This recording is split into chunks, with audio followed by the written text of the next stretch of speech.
Boa tarde a todos, que a paz do Mestre Jesus esteja com todos nós. Vamos prosseguir com a leitura do capítulo 19 do Livro dos Médiuns, papel dos médiuns ou papel do médium nas comunicações, hoje com algumas reflexões sobre o item 224, cuja leitura iremos dividir em pequenos trechos para facilitar o nosso estudo. Então, vamos lá. O espírito comunicante compreende todas as línguas, sem dúvida, pois as línguas são formas de expressão do pensamento e o espírito compreende pelo pensamento. Quando se diz que o espírito comunicante compreende todas as línguas através do pensamento, percebe-se claramente que nesse momento se está falando de um espírito elevado. O simples fato de se encontrar na condição de espírito livre do corpo material não faculta automaticamente a ninguém as condições de compreender pelo pensamento todas as línguas, todos os idiomas, saber de todas as coisas. Os espíritos da terceira e da segunda ordem ainda têm que se livrar dos seus defeitos humanos e gradativamente, com trabalho e perseverança, desenvolver sua moral, dominar suas emoções, sua vontade e conquistar sua plena capacidade pensante. Prosseguindo, mas para transmitir esse pensamento, necessita do instrumento. Esse instrumento é o médium. A alma do médium, que recebe a comunicação do espírito, só pode transmiti-la através dos órgãos corporais. Ora, esses órgãos não podem ter, para a transmissão de uma língua desconhecida, a flexibilidade que possuem para a língua familiar. Um médium que só saiba falar o francês poderá acidentalmente dar uma resposta em inglês, se o espírito o quiser. Mas os espíritos que acham a linguagem humana já por si muito lenta em relação à rapidez do pensamento, pois procuram abreviá-la o quanto podem, impacientam-se com a resistência mecânica da transmissão e, por isso, nem sempre o fazem. Essa também é a razão por que um médium novato, que escreve penosa e lentamente na sua própria língua, em geral só obtém respostas breves sem o necessário desenvolvimento. Por isso, também os espíritos recomendam que só perguntas simples sejam feitas por seu intermédio. Para as perguntas de maior alcance é necessário um médium desenvolvido, que não oferece nenhuma dificuldade mecânica ao espírito. Cabe lembrar que a maior parte dos exemplos de comunicações espirituais citados em O Livro dos Médiuns tem a ver com a mediunidade de psicografia e não com a psicofonia. Cabe também lembrar que no século XIX, boa parte das psicografias eram feitas de forma indireta. Como assim? É através das chamadas cestas de bico ou cestas peão. As irmãs psicógrafas, a Julie e Caroline Baudin, psicografaram quase todas as questões do Livro dos Espíritos usando uma cesta feita de vime, com uma espécie de bico e um lápis preso na ponta. Elas colocavam os dedos na borda da cesta e o conjunto todo se agitava e o lápis começava a escrever. Imagina o trabalho que isso dava, sobretudo para o espírito. E ainda mais se tivesse que escrever numa língua estrangeira, desconhecida pelas jovens médiuns francesas. Com o advento com a instituição da psicografia direta, como era feita por Chico, segurando um lápis, a escrita ficou bem melhor e mais rápida. Mas nem todas as psicografias são mecânicas, como o Chico fazia, né? O papel do médium mecânico é semelhante ao de uma máquina. Já o médium intuitivo, que é o mais habitual, mais comum, ele age como um intérprete. Para transmitir o pensamento do espírito, o médium precisa compreendê-lo e, de certa maneira, assimilar o pensamento a fim de traduzi-lo fielmente e escrevê-lo no papel. Hoje as coisas mudaram, né? Muitos médiuns digitam as mensagens recebidas intuitivamente usando editores de texto, tipo Word, com uma agilidade incrível. E já existem relatos de médiuns que experimentaram situações em que, no meio da psicografia, o Word travou, impedindo de continuar a digitação. O curioso da coisa é que, na parte anterior do texto, o Word continuava funcionando normalmente. Você podia fazer correções, mexer, mas daquele ponto em diante ele não funcionava. Depois de algum tempo, esses médiuns perceberam que, para solucionar o problema e retomar o trabalho, o médium devia reler o texto escrito com atenção, encontrar e corrigir o trecho onde havia algum erro, algum pensamento mal entendido, mal expressado. Não era questão de erro,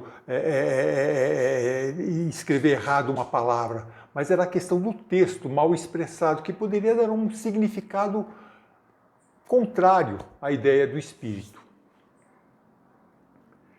Feita a correção, tudo voltava a funcionar normalmente. Esse impedimento havia sido causado pelo espírito, como um alerta para o médium.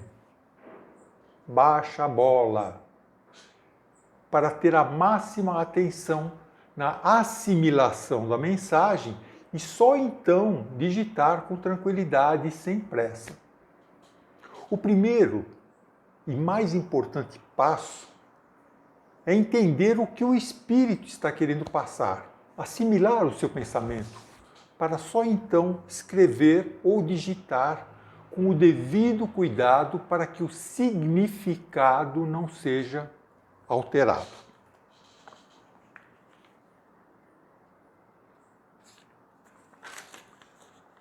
Aí continuam os espíritos, não escolheríamos para ler um texto um aluno que apenas soletra. Um bom operário não gosta de servir-se de maus instrumentos.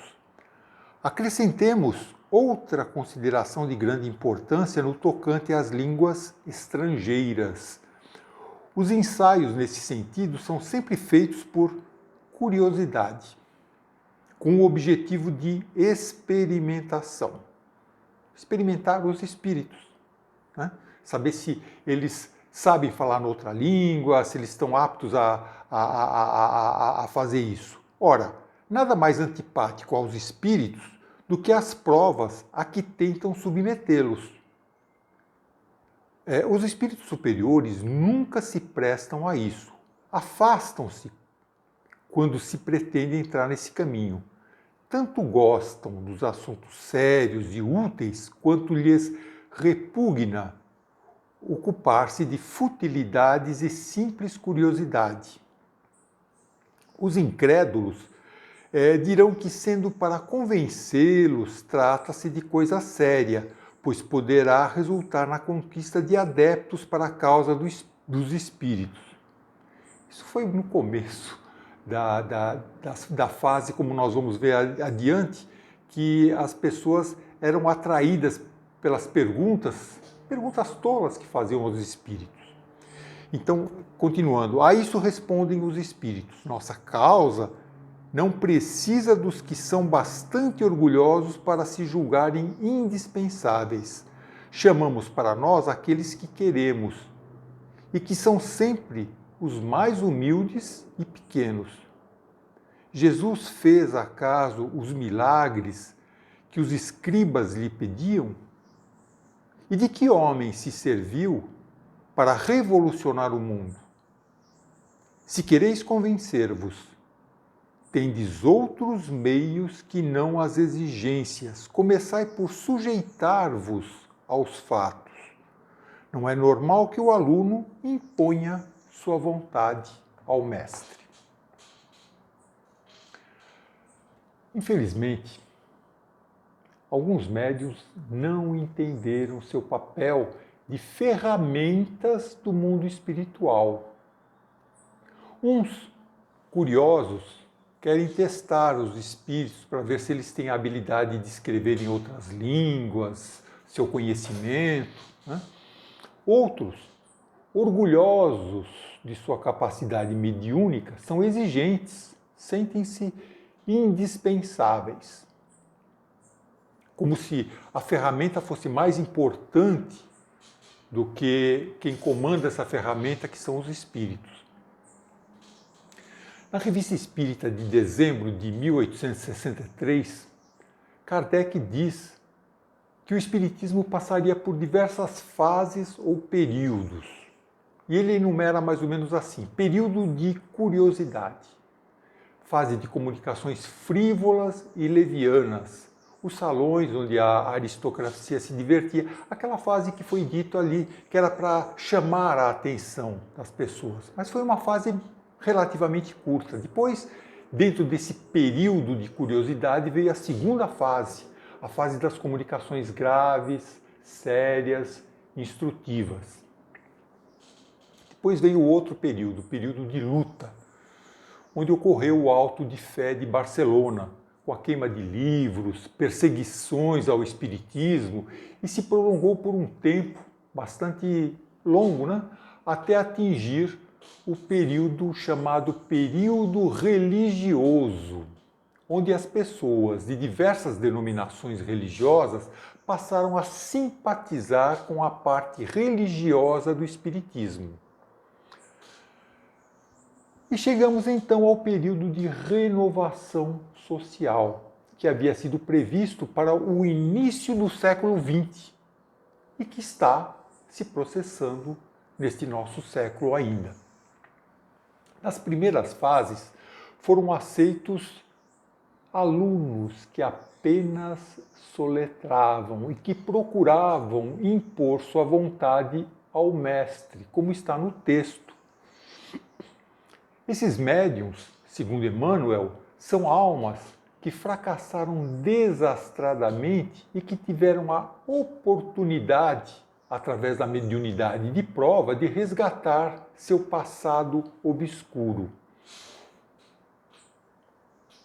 O período de renovação social, que está se processando na atualidade, é uma importante época de transformação e crescimento moral, intelectual e espiritual da humanidade. Estamos entrando na fase de regeneração do planeta. Segundo Martins Peralva, no livro Mediunidade e Evolução, os novos médiuns escolhidos para essa fase serão médiuns missionários, que receberão um mandato mediúnico para desempenhar trabalhos vanguardeiros da evolução da humanidade. Serão médiuns diferentes, médiuns humildes e altruístas, que irão trabalhar em prol da evolução e do bem-estar da humanidade e do planeta, de uma forma silenciosa, humilde. Disso resulta que, salvo algumas poucas exceções, o médium transmite o pensamento dos espíritos pelos meios mecânicos de que dispõe. E a expressão desse pensamento pode e deve, o mais frequentemente, ressentir-se da imperfeição desses meios. Assim, o homem inculto, o camponês, poderá dizer as mais belas coisas, exprimir os mais elevados pensamentos, os mais filosóficos, falando como camponês. Pois, como se sabe, para os espíritos, o pensamento está acima de tudo. Isso responde às objeções de certos críticos quanto às incorreções de linguagem e de ortografia que se podem atribuir aos espíritos e que tanto podem ser deles quanto dos médiuns. É uma futilidade apegar-se a essas coisas. E não é menos pueril querer reproduzir essas incorreções com minuciosa exatidão, como vimos fazerem algumas vezes. Podemos corrigi-las sem nenhum escrúpulo, a menos que sejam características do espírito, caso em que será útil conservá-las como prova de identidade.